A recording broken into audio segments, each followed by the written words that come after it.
చెప్తా ఉన్నా. ఈ ఓడిపోయాము అన్న ఈ భావన మనసులో నుంచి తీసేయండి. మనం చేసిన మంచి ప్రజల్లో ఇంకా ఉంది. ప్రతి ఇంట్లో గుర్తుంది, ప్రతి కుటుంబంలోనూ మనం చేసిన మంచి ఎక్కడికి పోలేదు. ప్రతి ఇంటికి మనం తలెత్తుకొని పోగలుగుతాం, తల దించుకొని కాదు. చెప్పిన పని చేయక కాదు, చెప్పిన పని చేసి తలెత్తుకొని పోగలుగుతాం ప్రతి ఇంటికి కూడా. మనం కేవలం చంద్రబాబు నాయుడు ప్రలోభాలకు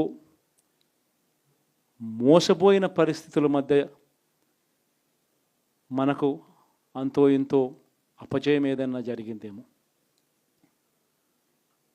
ఆ మోసాలు ఎప్పుడైతే మోసాల కింద తేటతెల్లం అవుతాయో, ప్రజల్లో ఆ సింపతి, మన పట్ల ప్రేమ, ఆయన పట్ల కోపం రెండూ కూడా ఏకమవుతాయి. మనల్ని గొప్ప మెజారిటీలతో మళ్ళీ మనల్ని తీసుకొస్తారు. సో మనం చేయాల్సింది ఏమిటి అని అంటే, ప్రజల మీద మనం కోప్పడాల్సిన అవసరం లేదు, పని లేదు. మోసపోవడం అన్నది ఒక్కొక్కసారి జరుగుతూ ఉంటాయి.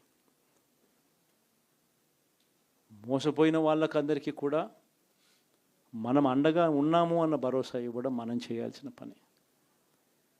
మరీ ముఖ్యంగా మన కార్యకర్తలను మనకు తోడుగా ఉండడం, ఇది మాత్రం ఖచ్చితంగా చెప్తా ఉన్నాం. ఇష్టం వచ్చినట్టుగా ఎప్పుడు చూడని విధంగా ఈరోజు కార్యకర్తల మీద దాడులు జరుగుతూ ఉన్నాయి. పార్టీ సానుభూతి పరుల మీద దాడులు జరుగుతూ ఉన్నాయి. పార్టీకి ఓటు వేయలేదు అని ఓటు వేసిన వారి మీద దాడులు జరుగుతూ ఉన్నాయి. కొన్ని చోట్ల అవమానాలు, ఆస్తుల నష్టాలు, దాడులు, దెబ్బలు తగలడము, ప్రాణాలు కోల్పోవడం కూడా కొన్ని చోట్ల చేశాం. వీళ్ళందరికీ కూడా నేను మీ అందరికీ కూడా నేను చెప్పేది ఒకటి, వీళ్ళందరికీ భరోసా ఇవ్వాలి. ఎక్కడ మీ నియోజకవర్గంలో ఎక్కడ ఏమి జరిగినా కూడా పోండి,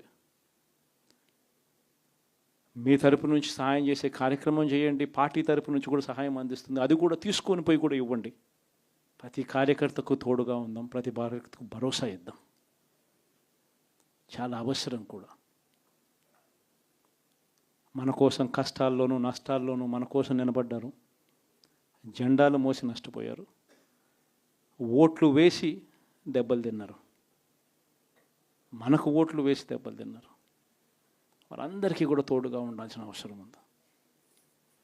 ఇదొక్కటే కాకుండా మన ఎంపీటీసీలు, మన జెడ్పీటీసీలు, మన కౌన్సిలర్లు, కార్పొరేటర్లు, వీళ్ళందరికీ కూడా భరోసానే ఇవ్వాలి.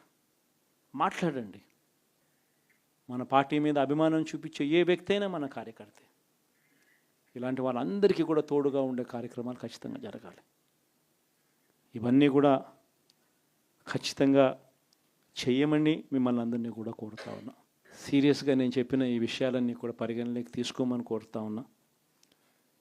అండ్ ఇంతవరకు సినిమా జరిగింది ఓన్లీ ఇంటర్వెల్లే. శకుని పాచికల్లో కౌరవులు పాండవుల మధ్య యుద్ధం కూడా గమనిస్తే, శకుని పాచికలు అనే సబ్జెక్టు ఓన్లీ ఇంటర్వెల్లే. అప్పుడు శ్రీకృష్ణుడు సమక్షంలోనే జరుగుతుంది.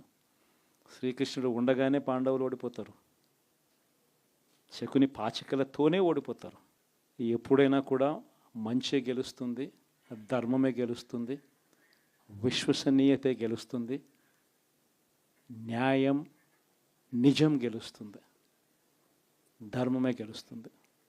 మనం ధర్మం వైపునే ఉన్నాం, ధర్మంగానే రాజకీయాలు చేశాం, విశ్వసనీయతతోనే రాజకీయాలు చేశాం, తలెత్తుకొని ఉండే మాదిరిగానే రాజకీయాలు చేశాం. తల దించుకొని పోయే రాజకీయాలు ఎప్పుడూ చేయలేదు. ఒక అర్జునుడు మాదిరి గెలిచి వస్తాడు, ప్రజలు ఆశీర్వదిస్తాడు. కాబట్టి ప్రతి ఒక్కరు ఇది గుర్తుపెట్టుకోండి.